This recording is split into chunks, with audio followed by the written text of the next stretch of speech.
My name is Joan Hicks. I'm a psychology major and a global health minor, and I'm a junior here, and I work in the global health and biomarker lab with Josh Snodgrass, and my project is stigma and its effects on depression and depression diagnosis in Ghana. Most of my interests were interdisciplinary already. Like, I was really interested in psychology, sociology, and anthropology, so I kind of just was really interested in the cross-cultural analysis of mental health because of a class that I took. It really opened my eyes to see how dominated by Western cultures the diagnosis of mental health is usually. So I'm really interested in seeing how cultural differences influences how mental health is manifested and identified, and how those symptoms differ across cultures. And so how I got into it is I'm a part of the McNair Scholars Program, and that's how I got introduced to Josh Snodgrass. And I took his class, and I met with a graduate student that works with him, Alicia DeLuise, and we kind of just went from there. I told her my interests. I told her I was really interested in looking into how mental health is related to cultural differences, and that's how I kind of was like, okay, well, let's see how stigma affects how depression is even identified, or if it's even noticed as depression. Like, if seeing how familial dynamics, social structures, and things like that affect how depression is even diagnosed, and if it's to see the underdiagnosed levels as well. I'm a part of the McNair Scholars Program, and my director kind of told us that we had to participate anyways. And at first I was a little scared because I've never really participated in any research before this. This is my first research project.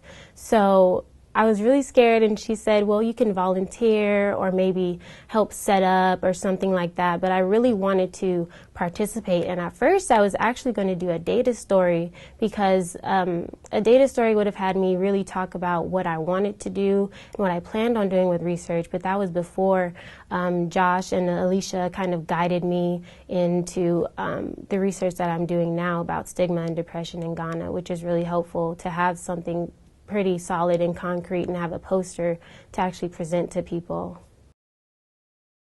Our predictions were that higher levels of stigma would be associated with higher levels of depression in Ghana, and my main question was to see how social structures surrounding mental health would affect how depression is diagnosed and underdiagnosed in Ghana, because a lot of the background research that I did kind of stated that mental health in Ghana is usually seen as childlike behavior if someone has a mental disorder, and people who experience issues with mental health usually conceal it or withdraw from society. So that's why I was really interested in the underdiagnosis of it, because I was like, well, if those are the kind of coping mechanisms that people have for depression, then you wouldn't see clinical diagnosis of depression as much as you would see in America, because it's not as stigmatized as it used to be to have problems with mental health.